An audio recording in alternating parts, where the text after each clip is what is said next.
पार्वती का नामकरण और विद्याध्ययन। नारद का हिमवान के यहाँ जाना, पार्वती का हाथ देखकर भावी फल बताना। चिंतित हुए हिमवान को आश्वासन दे पार्वती का विवाह शिवजी के साथ करने को कहना और उनके संदेह का निवारण करना। ब्रह्मा जी कहते हैं, नारद मेना के सामने महातेजस्विनी कन्या होकर लौकिक गति का आश्रय ले वह रोने लगी। उसका मनोहर रुदन सुनकर घर की सब स्त्रियां हर्ष से खिल उठीं और बड़े वेग से प्रसन्नतापूर्वक वहां आ पहुंची। नील कमल दल के समान श्याम कांति वाली उस परम तेजस्विनी और मनोरम कन्या को देखकर गिरिराज हिमालय अतिशय आनंद में निमग्न हो गए। तदंतर सुंदर मुहूर्त में मुनियों के साथ हिमवान ने अपनी पुत्री के काली आदि सुखदायक नाम रखे। देवी शिवा गिरिराज के भवन में दिनोंदिन बढ़ने लगी, ठीक उसी तरह जैसे वर्षा के समय में गंगा जी की जलराशि और शरद ऋतु के शुक्ल पक्ष में चांदनी बढ़ती है। सुशीलता आदि गुणों से संयुक्त तथा बंधुजनों की प्यारी उस कन्या को कुटुंब के लोग अपने कुल के अनुरूप पार्वती नाम से पुकारने लगे। माता ने कालिका को उमा, अरे तपस्या मत कर कहकर तप करने से रोका था मुने, इसलिए वह सुंदर मुखवाली गिरिराजनंदिनी आगे चलकर लोक में उमा के नाम से विख्यात हो गई। नारद तदंतर जब विद्या के उपदेश का समय आया, तब शिवादेवी अपने चित्त को एकाग्र करके बड़ी प्रसन्नता के साथ श्रेष्ठ गुरु से विद्या पढ़ने लगी। पूर्वजन्म की सारी विद्याएं उन्हें उसी तरह प्राप्त हो गईं, जैसे शरतुकाल में हंसों की पांत अपने अप स्वर्गगा के तट पर पहुंच जाती है और रात्रि में अपना प्रकाश स्वतः महौषधियों को प्राप्त हो जाता है। मुने, इस प्रकार मैंने शिवा की किसी एक लीला का ही वर्णन किया है, अब अन्य लीला का वर्णन करूंगा, सुनो। एक समय की बात है, तुम भगवान शिव की प्रेरणा से प्रसन्नतापूर्वक हिमाचल के घर गए। मुने, तुम शिव तत्व के ज्ञाता और उनकी लीला के जानकारों में श्रेष्ठ हो। नारद, गिरिराज हिमालय ने तुम्हें घर पर आया देख प्रणाम करके तुम्हारी पूजा की और अपनी पुत्री को बुलाकर उससे तुम्हारे चरणों में प्रणाम करवाया। मुनीश्वर, फिर स्वयं ही तुम्हें नमस्कार करके हिमाचल ने अपने सौभाग्य की सराहना की और अत्यंत मस्तक झुका हाथ जोड़कर तुमसे कहा। हिमालय बोले, हे मुने नारद, हे ब्रह्मपुत्रों में श्रेष्ठ ज्ञानवान प्रभो, आप सर्वज्ञ हैं और कृपापूर्वक दूसरों के उपकार में लगे रहते हैं। मेरी पुत्री की जन्म कुंडली में जो गुण दोष हो उसे बताइए। मेरी बेटी किसकी सौभाग्यवती प्रिय पत्नी होगी? ब्रह्माजी कहते हैं, मुनिश्रेष्ठ, तुम बातचीत में कुशल और कौतुकी तो हो ही। गिरिराज हिमालय के ऐसा कहने पर तुमने कालिका का हाथ देखा और उसके संपूर्ण अंगों पर विशेष रूप से दृष्टिपात करके हिमालय से इस प्रकार कहना आरंभ किया। नारद बोले, शैलराज और मेना, आपकी यह पुत्री चंद्रमा की आदिक्ला के समान बड़ी है। समस्त शुभ लक्षण इसके अंगों की शोभा बढ़ाते हैं। यह अपने पति के लिए अत्यंत सुखदायिनी होगी और माता पिता की भी कीर्ति बढ़ाएगी। संसार की समस्त नारियों में यह परम साध्वी और स्वजनों को सदा महान आनंद देने वाली होगी। गिरिराज, तुम्हारी पुत्री के हाथ में सब उत्तम लक्षण ही विद्यमान है, केवल एक रेखा विलक्षण है, उसका यथार्थ फल सुनो। इसे ऐसा पति प्राप्त होगा जो योगी नंग धड़ रहने वाला निर्गुण और निष्काम होगा। उसके न माँ होगी न बाप, उसे मान सम्मान का भी कोई ख्याल नहीं रहेगा और वह सदा अमंगल वेश धारण करेगा।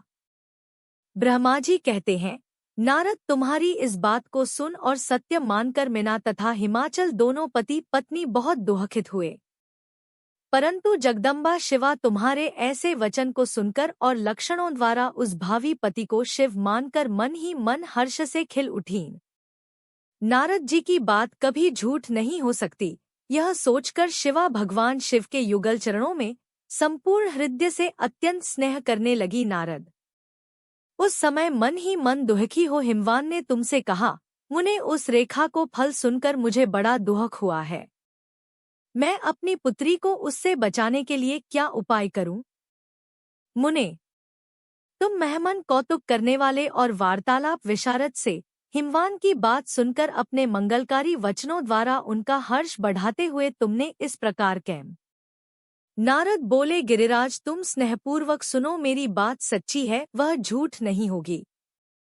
हाथ की रेखा ब्रह्मा जी की लिपि है, निश्चय ही वह मिथ्या नहीं हो सकती। आतः शैलप्रवर इस कन्या को वैसा ही पति मिलेगा, इसमें संशय नहीं। परंतु इस रेखा के कफल से बचने के लिए एक उपाय भी है, उसे प्रेम पूर्वक सुनो।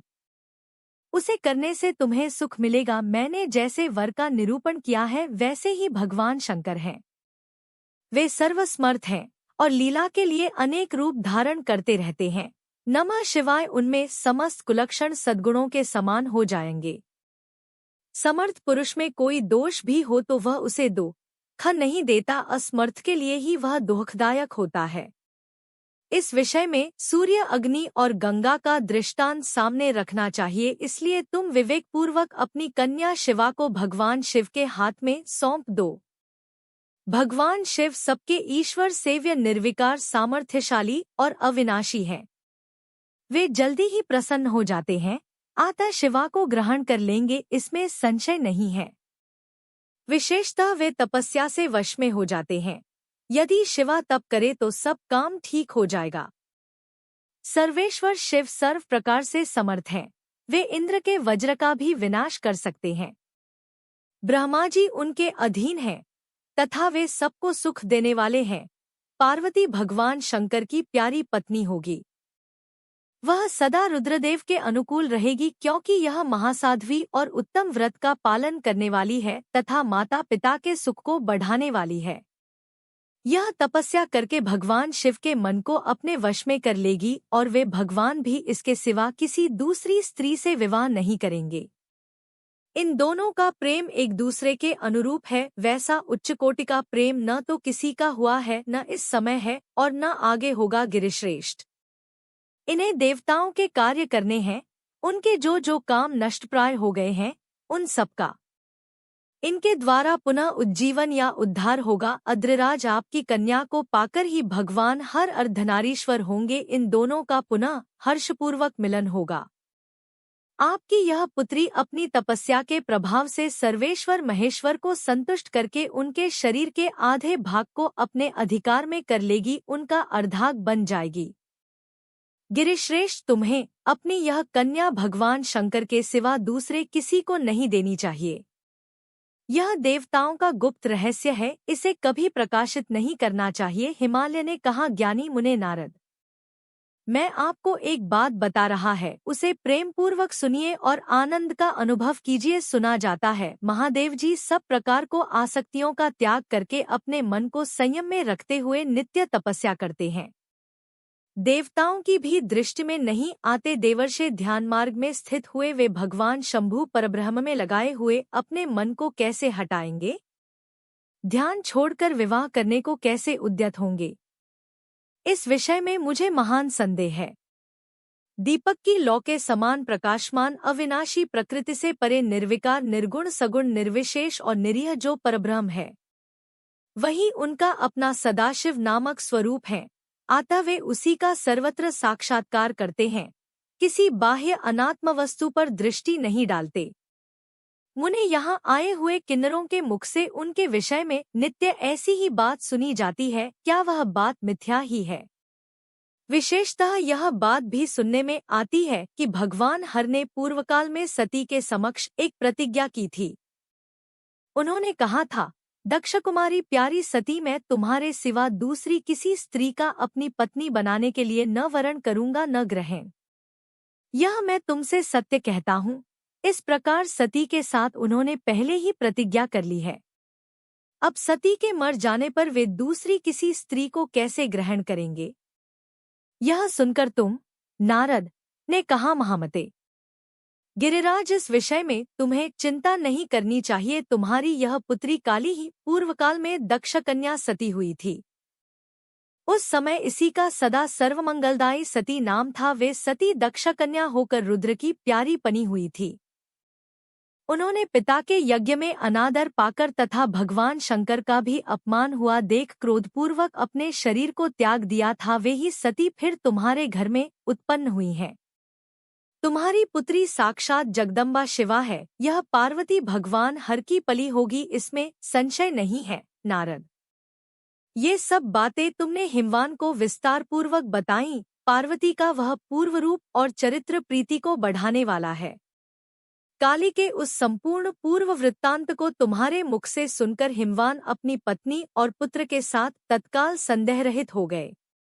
इसी तरह तुम्हारे मुख से अपनी उस पूर्वकथा को सुनकर काली ने लज्जा के मारे मस्तक झुका लिया और उसके मुख पर मंद मुस्कान की प्रभा फैल गई। गिरिराज हिमालय पार्वती के उस चरित्र को सुनकर उसके माथे पर हाथ फेरने लगे और मस्तक मुंदकर उसे अपने आसन के पास ही बिठा लिया। नारद, इसके पश्चात तुम उसी क्षण प्रसन्नतापूर्वक स्वर्गलोक को चले गए और गिरिराज हिमवान भी मन ही मन आनंद से युक्त हो अपने सर्वसंपत्तिशाली मनोहर भवन में प्रविष्ट हो गए।